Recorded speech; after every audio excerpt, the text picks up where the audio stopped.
आप कह रहे? देखिए, मैं तथ्यों पे बात करूंगा। जब एएसआई की रिपोर्ट आई और मेरे पास उसकी कॉपी जब आई तो मैंने जामिया आर्कियोलॉजी डिपार्टमेंट के प्रोफेसर से उससे मशवरा किया और 2 हिस्टोरियन डॉक्टर रुचिका शर्मा और डॉक्टर डीएन झा से इस पर बातचीत की।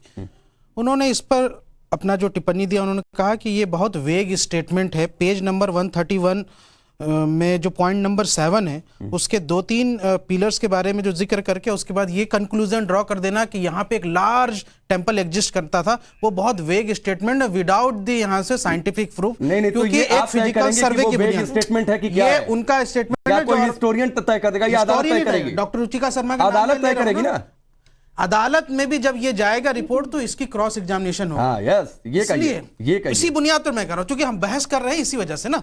दूसरा जो यहां से समरी का जो आखिरी पार्ट है कि भाई इट अपीयर्स कि यहां डिस्ट्रॉयड 17 सेंचुरी में हुआ था, मतलब I mean how the hell कि यहां से आप 17 सेंचुरी में डिस्ट्रॉयड हुआ था, ये विदाउट दी एक्सकवेशन, सिर्फ फिजिकल सर्वे की बुनियाद पर, कोई साइंटिफिक मेथड नहीं है, विदाउट कार्बन डेटिंग बता ही नहीं सकते कि वहां डिस्ट्रक्शन हुआ था। ऐसा महसूस होता है कि ये एएसआई रिपोर्ट ऑफिस में ना लिख करके किसी पीछे से कोई उनका दबाव है और उन्होंने एक स्टेटमेंट होता क्या है ना कि आप आधा अधूरा या अपने हिसाब से पढ़कर चले आते हैं। कूड़े में आप वो भी लाइनें जाकर पढ़िए जिसमें कई सारे ऐसे पिलर हैं जिनमें 1669 का जिक्र है, वो आधा टूटा। अच्छा, तो वो कब का बना मूर्तियां? अच्छा, एक बात सुनिए, एक बात सुनिए ना, आप ही पे आ रहा हूं, आप ही पर भाई, सुन लीजिए, एक बात बताइए। मैं आपका गेस्ट हूं ना, मेरी इतनी तो बात बोलिए। जब 17वीं शताब्दी का जिक्र आता है तो उनके पास सिर्फ रेफरेंस है कि जो फतवा आलमगिरी में लिखा हुआ, जिस आप औरंगजेब को इतना बुरा, जाहिल और क्रूर कहते हैं, उसी की बातों पर आपको भरोसा है, वही आपके पास रेफरेंस है।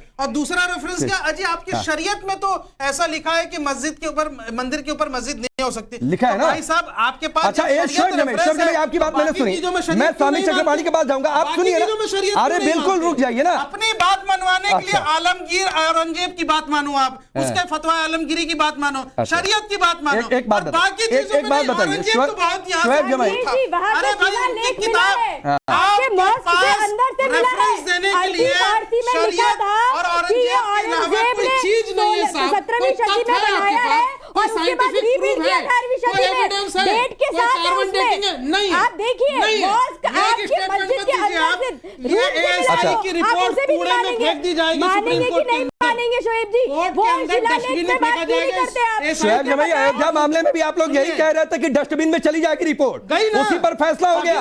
अरे उसी पर फैसला हो गया, तो सुप्रीम कोर्ट ने कहा, सुप्रीम कोर्ट ने तभी। अच्छा, एक बात बताइए। अच्छा, एक बात बताइए शोएब जमाई, एक बात बताइए। जो मूर्तियां मिली हैं, एएसआई ने कहा है, क्योंकि एएसआई को महारत है, एक्सपर्टाइज है, वो बता सकती है कि कोई मूर्ति या कोई ऑब्जेक्ट कब का बना हुआ है। पहली बात, अरे सुन लीजिए पूरा सवाल, इतना मत बेचैन होइए। वो मूर्तियां बनी है 6वीं शताब्दी की, 13वीं शताब्दी की, ठीक है। 17वीं शताब्दी में जिक्र है कि औरंगजेब ने ये मस्जिद बनवाई। अब एक बात पूरी सुन लीजिएगा, ठीक है। यानी वो मूर्तियां पहले की हैं, तो जो क्या चीज, मतलब फतवा आलमगिरी में जिक्र है ना, तो आप नहीं मानते हैं फतवा आलमगिरी? हम नहीं मानते। अच्छा, मैंने आपके हिसाब से कल को आप कहेंगे कि हम ये भी नहीं मानते ना, फिर उसकी किताब को क्यों मानते? किसको?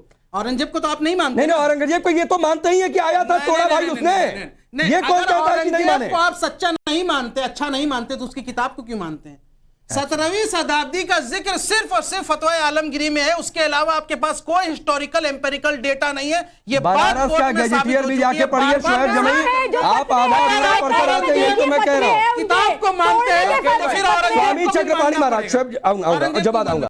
स्वामी चक्रपाणी महाराज लगातार इशारा कर रहे हैं, वो आपसे कह रहा हूं, अगर मामला सब जुडिस होता है तो उसके मिले हुए साक्ष्य और उसकी रिपोर्ट को सार्वजनिक नहीं करना चाहिए। ऐसा कहीं नहीं लिखा कोर्ट के ऑर्डर में, कोर्ट के ऑर्डर में लिखा होता है, गलत है, इस नैरेटिव को बंद करना चाहिए, वरना जनमानस में क्रोध और चाहिए, हम सबको हक है जानने का। अच्छा, मतलब माहौल खराब हो रहा है, इसी वजह से माहौल खराब हो रहा है शोएब जमाई।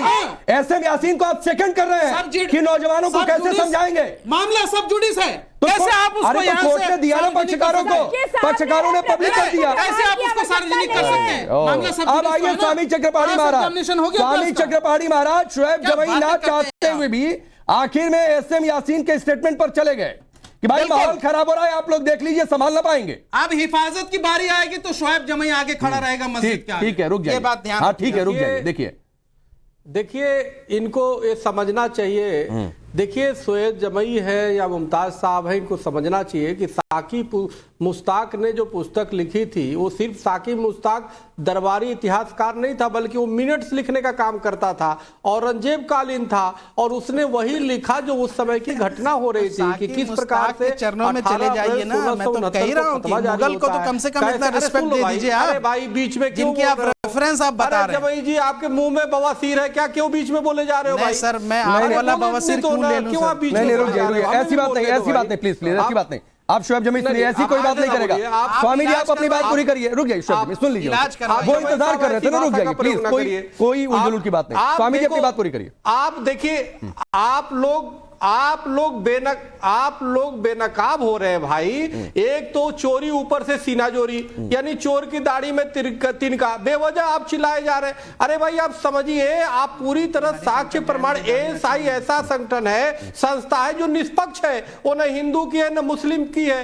वो जो साक्ष्य प्रमाण होगा उसी के आधार पर अपनी रिपोर्ट देगा। आपको तो कहां तक औरंगजेब ने जो किया उसके पाप को, इसके लिए प्रायश्चित करना चाहिए, माफी मांगना चाहिए। तो आप जबरदस्ती पाप की एक मिनट, सब समझ में नहीं नहीं, फतवा आलमगिरी से ही आप बता सकते हैं ना। तो आपके पास क्रेडिबल एविडेंस सिर्फ उसकी पाप की गठरी कब तक बात को लेके चलोगे?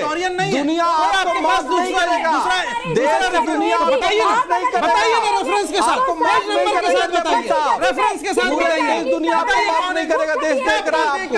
साक्ष्य प्रमाण जो है पूरी तरह स्पष्ट है। जो मंदिर था, भगवान विश्वेश्वर महादेव के मंदिर को तोड़ के, अगर ये आप चाहते हैं कि हिंदू आपको माफ कर देगा, हिंदू समाज देख रहा है, और आप युवाओं को भटकाना बंद करिए। ठीक है, आप युवाओं को भटकाना बंद एक मिनट रुक जाइए, रुक जाइए।